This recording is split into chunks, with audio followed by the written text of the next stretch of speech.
हरे कृष्णा। हम श्रीमद् भगवत गीता के अध्याय 6 ध्यान योग इसके 6वें श्लोक को आज पढ़ रहे हैं। बंधुरात्मात्मनस्तस्य बन्धुरात्मा तु नेतस्य बंधुरात्मात्मनस्तस्य बन्धुरात्मा तु न तस्य बंधुरात्मात्मनस्तस्य। बन्धुरात्मा तु नस्तस्य।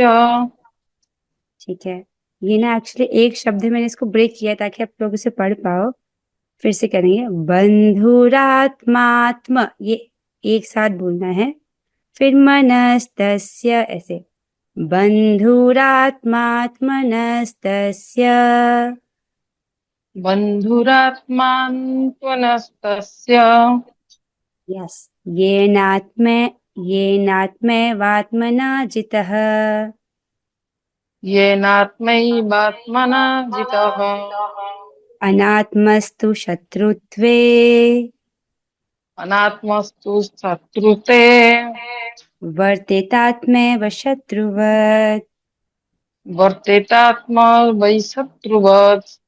बात अच्छी माता जी। स्वरूपा माता जी अब गाइए, बंधुरात्मात्मनस्तस्य बन्धुरात्मात्मनस्तस्य येनात्मैवात्मना जितः येनात्मैवात्मना जितः अनात्मस्तु शत्रुत्वे अनात्मस्तु शत्रुत्वे वर्तेतात्मैव शत्रुवत्। वर्तेतात्मैव शत्रुवत्। बहुत अच्छी माता जी, आपने बहुत अच्छा गाया। अनिता माता जी अब गाइए, बंधुरात्मात्मनस्तस्य बन्धुरात्मात्मनस्तस्य येनात्मैवात्मना जितः येनात्मे आत्मना जितः येनात्मैवात्मना जितः येनात्मेवात्मना जितः अनात्मस्तु शत्रुत्वे अनात्मस्तु शत्रुत्वे वर्तेतात्मैव शत्रुवत्। वर्तेतात्मेव शत्रुवत्। ओके, बहुत अच्छे। अब हम आगे बढ़ेंगे। पिछले श्लोक में भगवान कहते हैं कि जो मन है वो जीवात्मा का शत्रु भी है और मित्र भी है। अब यदि प्रश्न पूछा जाए कि ये जो मन है ये किस प्रकार शत्रु है और किस प्रकार मित्र है, तो उसे वे इस श्लोक में स्पष्ट कर रहे हैं। आइए भगवान क्या बोलते हैं उसे सुनते हैं। भगवान कह रहे हैं, जिसने मन को जीत लिया है उसके लिए मन सर्वश्रेष्ठ मित्र है, किंतु जो ऐसा नहीं कर पाया उसके लिए मन सबसे बड़ा शत्रु बना रहेगा। शत्रु बना रहेगा किसके लिए? जो मन को नियंत्रित नहीं कर पाया है, लेकिन जिसने मन को जीत लिया है उसके लिए मन सर्वश्रेष्ठ मित्र है। आइए एक बार अन्वय को देखते हैं। येन आत्मना एव, अर्थात जिसके आत्मा के द्वारा ही, आत्मा अर्थात मन, जितः जीत लिया गया है, तस्य आत्मनः, उस आत्मा का, आत्मा बंधु अर्थात मन बंधु है। सो जिसने अपने मन को जीत लिया है, उस आत्मा का, जिस आत्मा ने अपने मन को जीत लिया है, उस आत्मा का मन बंधु है। राइट? तो अर्थात किंतु अनात्मनः, अर्थात अजितेंद्रिय जीव का जो जीवात्मा अपने मन को नहीं जीत पाई है, राइट, उसके लिए क्या है? आत्मा एव, यहाँ पर आत्मा शब्द का अर्थ मन है। राइट, यहाँ भी आत्मा शब्द का अर्थ मन लिया गया है। आपने पहले भी इस कक्षा में सुना कि आत्मा शब्द का अर्थ मन होता है, आत्मा शब्द का अर्थ शरीर भी होता है और आत्मा भी होता है, और इसके और भी अर्थ होते हैं। सो आत्मा एव अर्थात मन ही शत्रुवत अर्थात शत्रु के समान, शत्रुत्वे वर्तते अर्थात अपकार में प्रवृत्त होता है। यहाँ पर एक बात ध्यान देने की बात है, एव अर्थात मन ही, तो मन ही जो है वो शत्रु है। शत्रु बाहर नहीं है, शत्रु भीतर ही है। एव से वो सूचित हो रहा है। राइट, मन ही शत्रु के समान अपकार में प्रवृत्त होता है। अपकार मीन्स एक तो जो आपके लिए कोई अच्छा करे वो उपकार कर रहा है, लेकिन जो व्यक्ति आपके लिए बुरा करे वो क्या करे? आपका अपकार। तो ऐसा जो मन है वो आत्मा के लिए अपकार करता है, अर्थात उसको बंधन में डालने का कार्य करता है। एक बार हम वापस आएंगे श्लोक पर। बंधुरात्मात्मनस्तस्य, अर्थात उस आत्मा का मन क्या है, बंधु है। किस आत्मा का? ये नात्मैवात्मना जितः, जिस आत्मा ने अपने मन को जीत लिया है। अनात्मस्तु शत्रुत्व, लेकिन जो जीव अपने मन को नहीं जीत पाया है, राइट, जो अपने मन को वश में नहीं कर पाया है, उसका क्या है? वर्तितात्मे व शत्रुवत, उसका जो मन है वो शत्रु की भांति वर्तते, अर्थात बना रहता है। स्पष्ट है? आइए हम प्रभुपाद जी के तात्पर्य को पढ़ते हैं। बहुत सुंदर तात्पर्य है। अनुवाद और तात्पर्य कृष्ण कृपा मूर्ति श्री श्रीमद एसी भक्ति वेदांत स्वामी प्रभुपाद द्वारा। प्रभुपाद जी कहते हैं, अष्टांग योग के अभ्यास का प्रयोजन मन को वश में करना है, जिससे मानवीय लक्ष्य प्राप्त करने में वह मित्र बना रहे। तो इस अध्याय का नाम ही है ध्यान योग, जिसमें भगवान अष्टांग योग की विधि का वर्णन करेंगे। प्रभुपाद जी स्पष्ट करें कि अष्टांग योग की विधि का प्रयोजन क्या है, ये क्यों किया जाता है, ताकि इसे मन को वश में किया जा सके, राइट। और मन को क्यों वश में किया जाता है? ताकि जो लक्ष्य है वो प्राप्त हो, मानवीय लक्ष्य प्राप्त हो, अर्थात आत्म साक्षात्कार, राइट, उससे वो परमात्मा साक्षात्कार प्राप्त करता है। अगले पॉइंट की ओर बढ़ते हैं। मन को वश में किए बिना योगाभ्यास करना मात्र समय को नष्ट करना है। कोई व्यक्ति मन को वश में नहीं कर रहा और योगाभ्यास करने की कोशिश कर रहा है, तो प्रभुपाद जी समझा रहे हैं वो तो बस समय को नष्ट कर रहा है, राइट। योगाभ्यास, योग करना अर्थात मन को नियंत्रण में लेकर आना, राइट।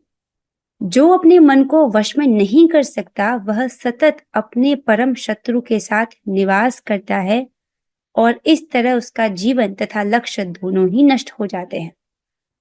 ये हमें समझ आ रहा है कि मन को वश में करना बहुत आवश्यक है। अगर नहीं करेंगे तो क्या होगा?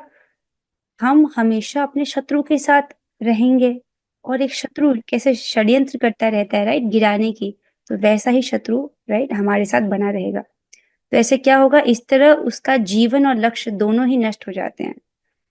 इसको प्रभुपाद जी बता रहे हैं कितना गंभीर है। और पिछले श्लोक में आपने पढ़ा कि ऐसा करना ही चाहिए, अर्थात जो भगवान ने कहा था कि मन को वश में करने का अभ्यास करना ही चाहिए, तो ऐसा करना ही है, राइट, मन को प्रशिक्षित करना ही है, वरना ये हमको नीचे गिरा देगा।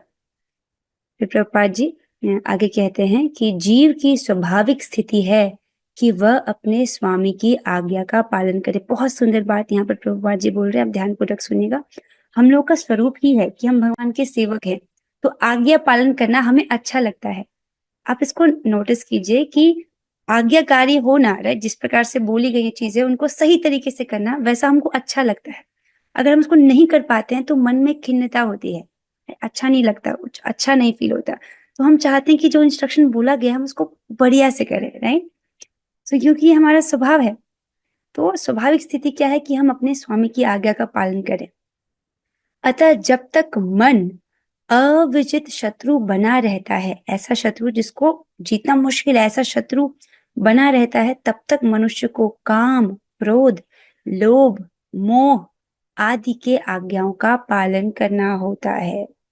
तो यदि हम कृष्ण की आज्ञा का पालन नहीं कर रहे हैं, अपने स्वामी की आज्ञा का पालन नहीं कर रहे हैं, और मन नियंत्रण में नहीं है, राइट, तो फिर हम किसी की आज्ञा का तो पालन कर ही रहे हैं। और तो किसकी आज्ञा का पालन कर रहे हैं? काम, क्रोध, लोभ, मोह आदि की आज्ञा का पालन कर रहे हैं। किंतु जब मन पर विजय प्राप्त हो जाती है, तो मनुष्य इच्छा अनुसार उस भगवान की आज्ञा का पालन करता है जो सबों के हृदय में परमात्मा स्वरूप स्थित है, राइट। जब मनुष्य अपने मन को जीत लेता है, तो वो अपनी इच्छा अनुसार, राइट, अपनी इच्छा का सदुपयोग करते हुए भगवान की आज्ञा का पालन करता है। और भगवान कहाँ पर रहते हैं? सबके हृदय में रहते हैं, परमात्मा स्वरूप में अवस्थित रहते हैं। इसको समझिए कि यदि मन नियंत्रित नहीं है तो क्या होता है? व्यक्ति, यहाँ इस चित्र को देख रहे हैं, इस चित्र में एक व्यक्ति सर्पों के साथ बंद है, राइट। तो ऐसी स्थिति है उस व्यक्ति की जिसका मन नियंत्रण में नहीं है। कभी भी काम, क्रोध, मोह, लोभ, मद मात्सर्य उसको अटैक कर सकते हैं, उसको गिरा सकते हैं, उसको बाइट कर सकते हैं, उसको नुकसान पहुंचा सकते हैं, राइट। तो मन को वश में करना अति आवश्यक है। अभी आगे चलते हैं। प्रभुपाद जी क्या कहते हैं कि वास्तविक योगाभ्यास हृदय के भीतर परमात्मा से भेंट करना तथा उनकी आज्ञा का पालन करना है। जो वास्तविक योगाभ्यास क्या है उसको समझा रहे हैं। अष्टांग योग में व्यक्ति क्या करता है, वो क्यों करता है अष्टांग योग? परमात्मा की अनुभूति को प्राप्त करने के लिए, राइट। समझा रहे हैं कि जो वास्तविक योगाभ्यास होता है उसमें जीव अपने हृदय के भीतर परमात्मा से भेंट करता है और उनकी आज्ञा का पालन करता है। जो व्यक्ति साक्षात कृष्ण भावनामृत स्वीकार करता है वह भगवान की आज्ञा के प्रति स्वतः समर्पित हो जाता है। जो वास्तविक योगाभ्यास में भी जो व्यक्ति है वो क्या है, जब हम हृदय में बैठे परमात्मा की आज्ञा का पालन करें, और इसको और सिंपल तरीके से ताकि हम फॉलो कर पाए, प्रभुपाद जी समझाते हैं कि जो व्यक्ति जिसने कृष्ण भावनामृत को स्वीकार कर लिया है, राइट, भले ही वो और कुछ ना समझा हो पर उसने इस सुंदर से कृष्ण भावनामृत वाले प्रोसेस को अपना लिया अपने जीवन में, तो ये कैसा है, वो भगवान की आज्ञा के प्रति स्वतः ही समर्पित हो गया। मतलब अब इस प्रोसेस को स्वीकार कर लेना अर्थात भगवान की जो आज्ञा है मैं उसको पालन करूंगा। गुरु महाराज ने कहा कि जप करना है, ठीक है, तो मैं जप करूंगा, प्रसाद खाऊंगा, कथा सुनूंगा। इस प्रकार से जो आज्ञाएं दी गई उसका पालन करता है वो। 4 नियमों का पालन, राइट, जो विधि निषेध है कृष्ण भावनामृत में, उसका पालन करता है। क्या यहाँ पर मुझे लगता है कि हाँ, यहाँ पर टीका जो है वो समाप्त होती है। तो इस श्लोक में आपने जाना कि मन जो है, भगवान इसको इस बात पर बल देते हैं कि जो मन है अगर उसको जीत लिया जाए तो वो जीवात्मा का सर्वश्रेष्ठ मित्र है। और पिछले श्लोक में भगवान बोल चुके हैं कि इस मन को प्रशिक्षित करना ही चाहिए। तो आपका स्वाभाविक प्रश्न बनेगा कि इसको कैसे वश में किया जाए, कैसे इसको जीता जाए, जिसको भगवान इस अध्याय में बताएंगे, राइट। इस अध्याय में इसका सोल्यूशन भगवान देते हैं, तो हम तब पढ़ेंगे जब हम श्लोक में पहुंच जाएंगे। और डिस्कशन बहुत इंटरेस्टिंग होता है क्योंकि भगवान जब ये सब आदेश देते हैं तो उसके बाद अर्जुन जी उनसे कहते हैं कि देखिए केशव, यदि आप मुझसे कहते हैं कि मैं हवा को नियंत्रित कर लूं तो वो मैं कर लूंगा, लेकिन आप मुझसे मन को नियंत्रित करने को कह रहे हैं जो कि बहुत चंचल है और इसको जीतना बहुत दुस्तर है, तो ये बहुत कठिन है, ऐसे कह के उनको कहते हैं, राइट। तो फिर भगवान उनके प्रश्न का उत्तर देते हैं। बहुत इंटरेस्टिंग है, हम इसको आगे के श्लोकों में पढ़ेंगे। अभी आप सिंपल इस चीज को देखिए कि इस जगत में हम लोग सुख ढूंढते हैं, राइट। मन के स्वभाव को समझिए, मन जो है वो सात्विक अहंकार से बना है और मन को सुख चाहिए, राइट। सुख ही ढूंढता रहता है वो। एक के बाद एक नए नए विचारों को ढूंढता रहता है, तो ये विचार इसके लिए भोजन है, राइट। थॉट्स जो है वो मन के लिए भोजन है। तो कोशिश करना चाहिए कि हम इसको ज्यादा से ज्यादा हरे कृष्ण महामंत्र में एंगेज रखें या अपने आप को किसी न किसी कृष्ण भावनामृत वाली सेवा में एंगेज रखें। वैसे इतना समय ही कहाँ मिल पाता है कुछ किसी और चीज के विषय में सोचने का, क्योंकि हम लोग का स्केड्यूल इतना पैक्ड है। जितना मैं समझ रही हूँ सुबह से शाम तक इतनी सारी सेवाएं हैं, सुबह शाम कथा होती है, उसके बीच में जितने सारे काम होते हैं, फिर और सेवाएं होती है, फिर कीर्तन भी होता है, इतना कुछ समय ही नहीं है, उस तक पैक्ड फील होता है। इसलिए आप लोगों को ऐसा महसूस नहीं होता? और जितना समय मिल जाए उसमें फिर हम अपनी फेवरेट कुछ और कथाएं सुनने का मन करता है, तो दिस इज गुड। अगर इस प्रकार से आपका स्केड्यूल पैक है तो बहुत अच्छा है। और बीच में अगर आप देखो तो मन बहुत सारे विचार क्रिएट करता है, तब हम नाम स्मरण कर सकते हैं। मन एक बच्चे की तरह है, राइट। उसको बोलना चाहिए कि देखो तुम्हारे इतने सारे विचार जो है उससे कोई फल तुमको प्राप्त नहीं होने वाला है। अब हम 1000 चीजें सोच सकते हैं पर उससे हमको कुछ मिलेगा नहीं, लेकिन अगर हम हरे कृष्ण महामंत्र का स्मरण भी करते हैं तो वो हमारे लिए बहुत परम लाभकारी है। इस प्रकार से मन को मंत्र में एंगेज रखना चाहिए। चाहे हम उसको सोच रहे हो, राइट, चिंतन के लेवल पर, या उपांशु धीरे धीरे बोल रहे हो या जोर से बोल रहे हो, राइट। तो तीनों प्रकार से जप किया जाता है और तीनों ही जो है जीव के लिए परम लाभकारी है। लेकिन जो 16 माला है वो जोर जोर से बोलकर करना है। 16 माला मन में नहीं करनी है, ठीक है। ये अलग उसके अलावा बोला जा रहा है। मैं फिर से रिपीट करती हूँ, जो 16 माला आपको बोलने के लिए कहा गया है वो स्पष्ट उच्चारण करना है आपको, क्योंकि अभी हम लोग शुरुआती स्टेजेस पर हैं, राइट। अभी मतलब इन द सेंस हमको अपने नाम में रस नहीं प्राप्त हुआ है, तो अच्छे से करना है 16 माला, उसके अलावा बोला जा रहा है। अभी मुझे एक और चीज बोलनी है। तुलसी जी की सेवा हेतु अभी ठंडी आएगी तो तुलसी जी का विशेष ध्यान देना होगा, क्योंकि धूप की उनको आवश्यकता पड़ती है, तो इस बात का आप ध्यान रखें। और केवल वही नहीं, हमारे शरीर को भी बहुत आवश्यकता होती है। तो आप में से कितने ऐसे लोग हैं जो कॉन्शियसली 20 मिनट रोज सनलाइट का सेवन करते हैं? वो हाथ खड़ा करें। देखिए, एक कृष्ण भावना भावित व्यक्ति बहुत बुद्धिमान होता है, और अगर स्वास्थ्य खराब होगा तो इससे हमारे भजन पर भी प्रभाव इसका पड़ता है। तो भक्ति बहुत अच्छे से करनी है, लेकिन शरीर का ध्यान भी रखना है, राइट? क्योंकि अभी हम भाव स्तर पर नहीं है, तो दोनों चीजें संभाल के लेके चलनी है। तो अभी राइट, कितने ऐसे भक्त हैं जो कॉन्शियसली 20 मिनट धूप जरूर रोज सेकते हैं, क्योंकि देखो विटामिन डी हमको धूप से ही प्राप्त होती है, राइट? सो कोई नहीं सीखता है। देखो कितने लापरवाह। देखो मैं भी उसी में हूँ, ठीक है। मैं पहले ऐसी थी, जब मेरा ब्लड रिपोर्ट हुआ उसके बाद मैं बहुत कॉन्शियस हो गई अबाउट दिस। ओ Brijbhushan Das Prabhu ji, this is very nice, ठीक है। कम से कम 20 मिनट धूप इनटेक करनी है, वरना विटामिन डी की कमी होती है, फिर हड्डियों में बहुत दर्द होता है। मैं इसलिए बता रही हूँ क्योंकि मैं गलती कर लिया है हमने, इसलिए जो अब नहीं करनी है वो गलती। सो कम से कम 20 मिनट कोशिश करो कि धूप में आप जो है सेवन करो इसका। वरना फिर इसका एक और रिपोर्कशन होता है कि जब में आप बैठोगे तुरंत नींद आ जाएगी, जब में बैठते ही नींद आ जाएगी। दिस इज, ये विटामिन डी की कमी की वजह से होता है। ओके, काफी चर्चा हो गई। अब हम अरे आज हमारे पास समय है, we still have some time. मुझे लगता है कुछ समय बचा है, तो हम उसको थोड़ा सा हेल्थ के विषय में डिस्कस कर लेते हैं। वैसे आप लोग तो मुझे लगता है बहुत बुद्धिमान है, पर मैंने देखा है कि भक्त जो है वो बहुत ध्यान देते हैं भक्ति का, लेकिन शरीर की तरफ ध्यान नहीं देते। ये एक कॉमन लापरवाही है जो सभी भक्तों में पाई जाती है, कि अपना भजन भजन करेंगे और अपने शरीर को एकदम निग्लेक्ट कर देते हैं। तो एक तो विटामिन डी का विशेष ध्यान रखना है, और दूसरा विटामिन सी का भी। विटामिन सी जो है वो हमको बाहर से ही इंटेक करनी पड़ती है। तो जैसे आंवला, इस सीजन में आंवला बहुत आसानी से मिल जाता है, बहुत सस्ता मिल जाता है। तो एक आंवला रोज खाए, वो बहुत अच्छा है, ठीक है।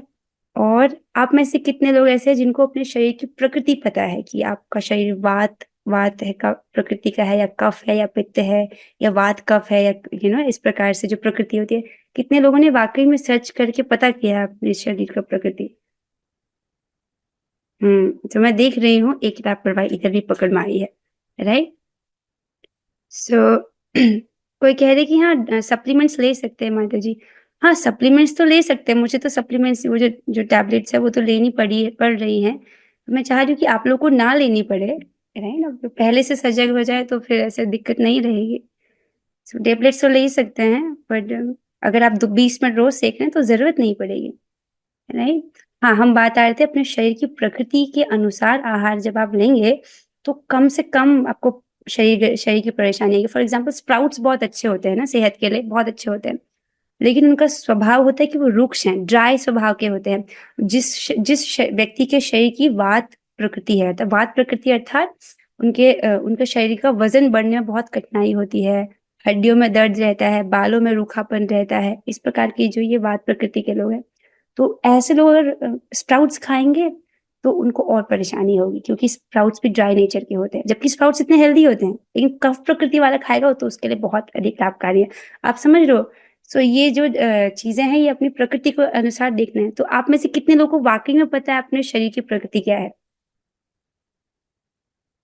अरे किसी को नहीं पता? आप वो हाथ खड़ा करके मुझे बता सकते हो कि आपको पता है कि आपके शरीर की प्रकृति क्या है? देखो देखो, सही, आप लोग बहुत बुद्धिमान है, लाइक पूरी बुद्धि निवेशित किए हुए कृष्ण भावनामृत में। लेकिन एक गलती, राइट, ये अगर सेहत में गड़बड़ी हो जाएगी, फिर बताओ कैसे होगा? जब है कि नहीं, यहाँ पर होगा कि नहीं? फिर इससे आपको क्या होगा कि भजन नहीं हो पाएगा, फिर आपको और बुरा लगेगा। तो इधर भी संभालना है। सो ये एक होमवर्क मैं आप लोग को देना चाहूंगी। एक चैनल भी मैं आपको भेज दूंगी, ताकि आप सही सही आयुर्वेद की जानकारी को प्राप्त कर सकें, और अपने शरीर की प्रकृति। मुझे आप सबको जो है, मैंने एक स्क्रीनशॉट दे देती हूँ। मैं सबका जो है अटेंडेंस हो गया। इतने जो लोग हैं अब मुझे बताएंगे कि आपके शरीर की प्रकृति क्या है, और फिर उसके बाद आपको सर्च करना है कि अपनी प्रकृति के अनुसार 10 चीजें जो आपके लिए लाभदायक हैं, राइट? 10 चीजें जो आपको प्रकृति के अनुसार खानी चाहिए, और 10 चीजें जो नहीं खानी चाहिए। एटलीस्ट 5 चीजें जो नहीं खानी चाहिए पता होना चाहिए, ठीक है? ये सब कर सकते हैं, ठीक है। इसमें थोड़ा समय लगेगा सर्च का, 1 हफ्ते का आपको समय देती हूँ, आप इसे सर्च कीजिए। ओके, सो आई होप आप सभी ऐसा करेंगे, कि आप सभी बहुत बुद्धिमान हैं। आइए अब हम 3 बार हरे कृष्ण महामंत्र करेंगे। अपने माइक ऑन कीजिए, हम सभी साथ में करेंगे। हरे कृष्णा कृष्ण कृष्णा हरे हरे, हरे राम राम राम राम हरे हरे। हरे कृष्णा कृष्ण कृष्णा हरे हरे, हरे राम राम राम हरे हरे। हरे कृष्णा कृष्ण हरे कृष्ण कृष्णा हरे कृष्ण हरे, हरे कृष्ण राम राम राम हरे हरे। श्रीमद् भगवद गीता की जय, श्रील प्रभुपाद की जय। ऑल नमस्ते श्री गुरु गौरंगा। हरे कृष्णा। आप सभी भक्तों के सहयोग के लिए बहुत बहुत धन्यवाद। Thank you so much. Hare Krishna.